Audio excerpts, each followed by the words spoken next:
Hi, how are How are you? you? We're Good. good. How are you? Good to see you. Oh, let me let me get straightened up in my chair here. Okay. All right. Now you read the chapter, right? Yes. Oh, hello everybody. It's Miss T from Cozy Corner.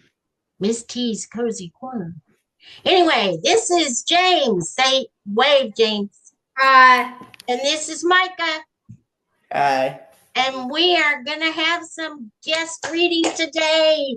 Chapter 11 of Hatchet. And if they want to, I'll let them read another chapter. Okay, so James, tell me a Yes, little bit about yourself. Okay, so I am 13 years old. I live in South Carolina. I am a Christian and trust in Jesus. And I play football and baseball and golf. Whoa. So, a sports fella here. Yes. How did you find my channel? So we were doing the yearling for school. It was the first book.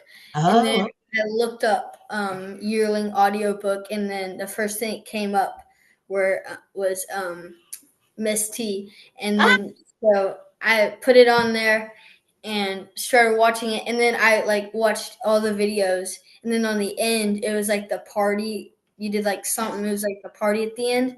And then you put in your email. So I wanted to email you. And then we just emailed each other back and forth. and we have become good friends. Yes, ma'am. And how long ago was that? That was around August, but we finished like middle of September. Oh, okay. All right. And Micah, tell me a little bit about yourself. My name is Micah. I'm a believer in Christ. I live in South Carolina, a few minutes away from James. I'm one of 11 kids. Whoa, Yes, big ma'am. family. Yes, ma'am. And where are you? What I'm number the are you? I'm number 10. Oh, okay, almost the baby. Yes, ma'am. And I really love sports. Yeah, all of them. Yes, ma'am. Do you play any of them? I play football. I'm gonna play baseball. Gonna play track, and yeah. All right. I like baseball. It's my favorite. Yes, I went to Okay, get. so Micah, tell me how you found the channel. So I kind of found it out the same way as James. We were reading The Yearling, and I looked it up, and James kind of kept me on watching you. Like he'd support you over and over, and just tell us to keep on going back to your channel. So I kept on, and I just started watching you more and more. And so, what other books have you watched on my channel? What have we watched? We've watched most of our school yearbooks. Every single year book that you did for our school, we watched. Oh, okay. So, I know And you've done The Hiding Place. And yes, James, I know you did A Wrinkle in Time. yeah, I'm 2 chapters away from finishing Wrinkle in Time. um, let's see. Any others? Are you reading Hatchet or are you listening to Hatchet? Like I've seen a few videos, but just because I've been reading Wrinkle in Time, I Right. haven't watched Hatchet as much. Yeah. What about you, Micah? Have you read any of it? I have not. I've heard a lot about it, but I've just same as Okay. James. So, do you know the story? No, ma'am, not completely. I know Okay. a little bit of it. I've heard about it. So, what do you know? Well, I don't know about the book. I just know that my sister's read it before. I think Okay. I've only seen the front cover and stuff. Okay. So, this young man, his name is Brian. He's 13 years old, and his parents are recently divorced. He's very upset about it because he caught his mother kissing some other man. So he thinks that that's the reason they got the divorce. It is the summertime, so perfect book for summer. And he is on his way to visit his dad in Canada. And before he gets out of the car with his mom, she gives him a hatchet, knowing that he's going up to Canada in the forest. He gets on the plane, and the pilot has a heart attack and dies on the plane while he's going. And he's all alone. And he has to figure out how to. The pilot had shown him a little bit of how to fly. So he has to figure out how to maneuver the plane. And he ends up landing in the forest in Canada at the edge of this L-shaped lake. He's not that hurt. He's kind of bunged up, but he's not really that hurt. Mm-hmm. And the only thing he has is his hatchet, which he's going to be very glad that he has. He doesn't know where he is because when the pilot had the heart attack, he veered off of the flight plan and he doesn't know how far.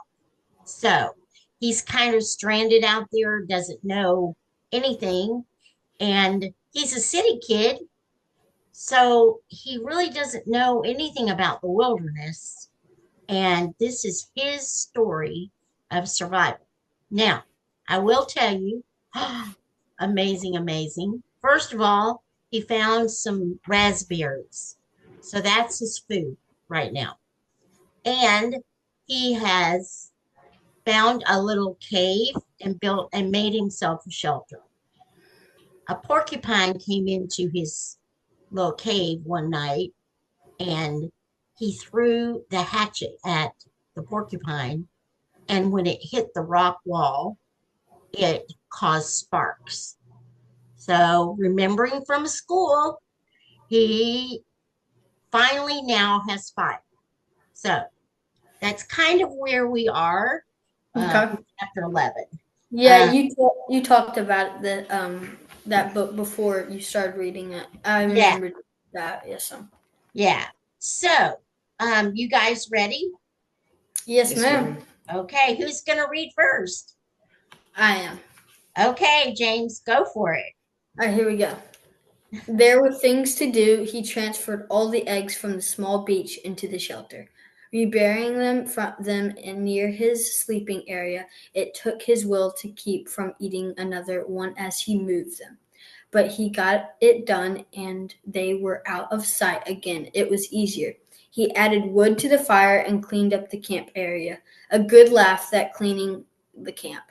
All he did was shake out his windbreaker and hang it in the sun to dry the berry juice that he had soaked in, and smooth the sand where he had slept. But it was a mental thing. He had gotten depressed thinking about how they hadn't found him yet.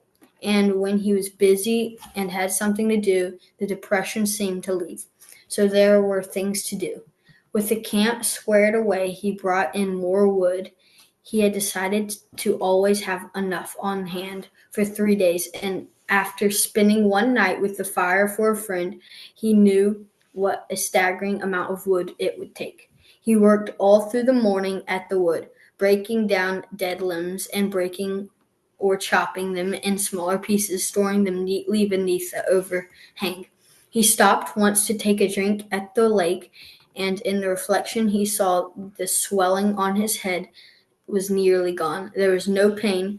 So he assumed that he had taken care of itself. His leg was also back to normal, although he had a small pattern of holes roughly star-shaped where the quills had nailed him.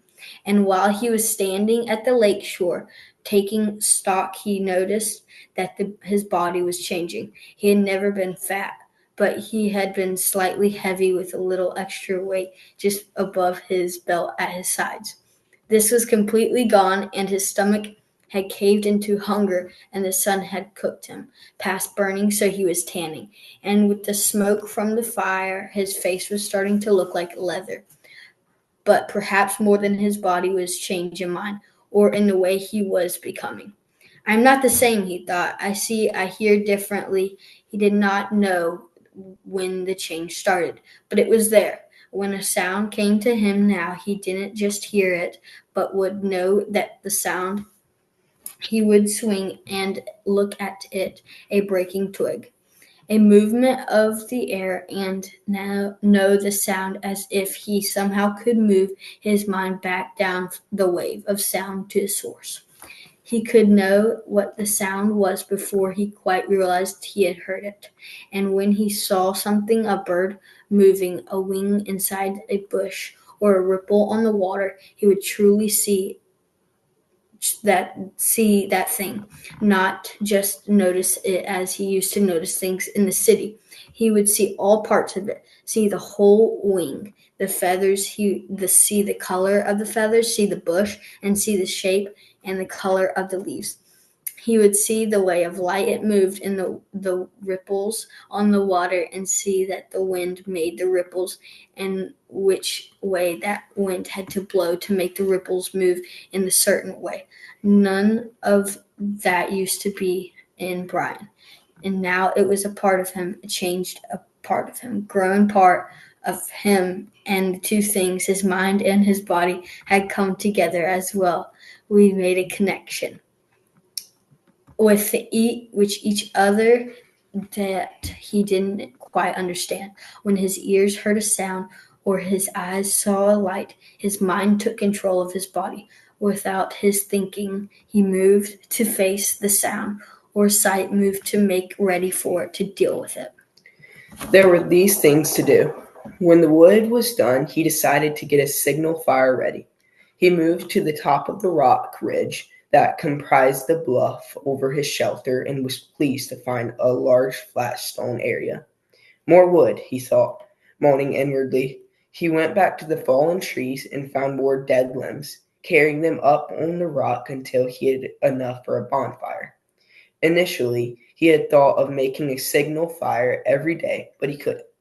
He would never be able to keep the wood supply going. So, while he was working, he decided to have the fire ready, and if he heard an engine, or even thought he heard a plane engine, he would run up with a burning limb and set off the signal fire. Things to do. At the last trip to the top of the stone bluff with the wood, he stopped, sat on the point overlooking the lake, and rested. The lake lay before him, 20 or so feet below, and he had not seen it this way since he had come in with the plane. Remembering the crash, he had a moment of fear, a breath-tightening little rip of terror, but it passed as he was quickly caught up in the beauty of the scenery. It was so incredibly beautiful that it was almost unreal. From his height, he could see not just the lake, but across part of the forest, a green carpet, and it was full of life. Birds, insects, there was a constant hum and a song. At the other end of the bottom of the L, there was another large rock sticking out over the water, and on top of the rock, a snaggly pine had somehow found wood and grown bent and gnarled. Sitting on one limb was a blue bird with a crest and a sharp beak, a kingfisher. He thought of a picture he had once seen, which left a branch while he watched and dove into the water. It emerged a split part of a second later. In its mouth was a small fish, wiggling silver in the sun. It took the fish to a limb, juggled it twice, and swallowed it whole. Fish. Of course, he thought there were fish in the lake, and they were food. And if a bird could do it, he scrambled down the side of the bluff and trotted to the edge of the lake, looking down into the water. Somehow, it had never occurred to him look inside the water, only at the surface. The sun was flashing back up into his eyes, and he moved off to the side and took his shoes off and waded out. 15 feet. Then he turned and stood still, with the sun at his back, and studied the water again. He saw after a moment, literally packed with life. Small fish swam everywhere, some narrow and long, some round, most of them 3 or 4 inches long, some a bit larger and many smaller.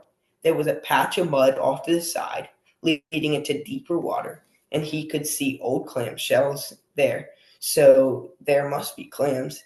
As he watched, a crayfish, looking like a tiny lobster, left one of the empty clamshells, and went to another looking for something to eat, digging with its claws.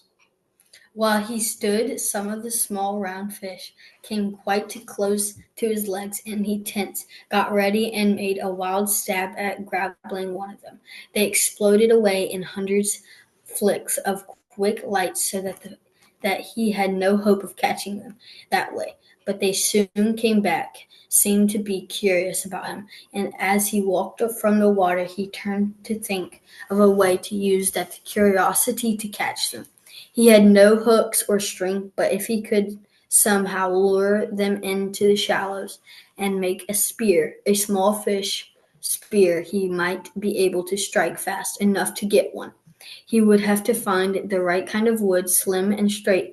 He had seen some willows up along the lake that might work, and he could use the hatchet to sharpen it and shape it while he was sitting by the fire tonight, and that he brought up the fire which he had to feed again. He looked at the sun and saw it was getting late in the afternoon, and when he thought of how late it was, he thought he ought to reward all his work with another egg, and that he made him think that some kind of desert would be nice. He smiled when he thought of desert so fancy, and he wondered if he should move up the lake and see if he could find some raspberries after he banked the fire while he was looking for the right wood for a spear wood, he thought, and it all rolled together, just rolled together and rolled over him. These were the things to do. Awesome job, you guys. Thank you. Wow. I'm very impressed. Okay, so what do you think? It's good. Yeah. Okay, so what do you think he's gonna do? He's probably somehow gonna get a fish. You think? Yes, sir. I don't remember how long it takes to finally find him. I think it's 2 weeks. I think he lived out there for 2 weeks by himself. On the channel is another book by Gary Paulson. It's called Brian's Winter. And it is the sequel to this one. And first, as a request, I recorded that book before I recorded this one, which doesn't make a whole lot of sense, but anyway. And in that one, it is the story of what could have happened had they not rescued him. So it's a completely different story. Then there's another one called The River. So where he goes back and shows everybody what he did. Anyway, interesting concepts for this. Yes. You guys did a great job. I'm so proud of you. Thank you. I really appreciate you doing it. Did you have Yes, fun? Yes, and thank you for letting us. Your moms are okay with this, right? Yes, they are. Okay, so I don't want to get in trouble. No, you won't. Want to make sure that you have permission to do this. Most moms are okay with it, especially since you guys watch me for school. So yes. I promise I'm not some bad person. I love that you guys did this. I think it was fun. I hope other people will want to. Yes. And I know you guys are going to go and going to listen and read the book when you get a chance. And I'm working on your class list when you get it. But I also know you're doing Romeo and Juliet. And yes. Now, Micah, I gave James the movie that you need to watch, okay? If you want to watch Romeo and Juliet. It's from the 70s. Yeah, you said 70s. Yeah, it's one of the it's the better of the two. Anyway, because I know Leonardo DiCaprio did a Romeo and Juliet, and it's a very modern Romeo and Juliet. Okay, guys, well, I'm going to stop recording here, and we can just talk.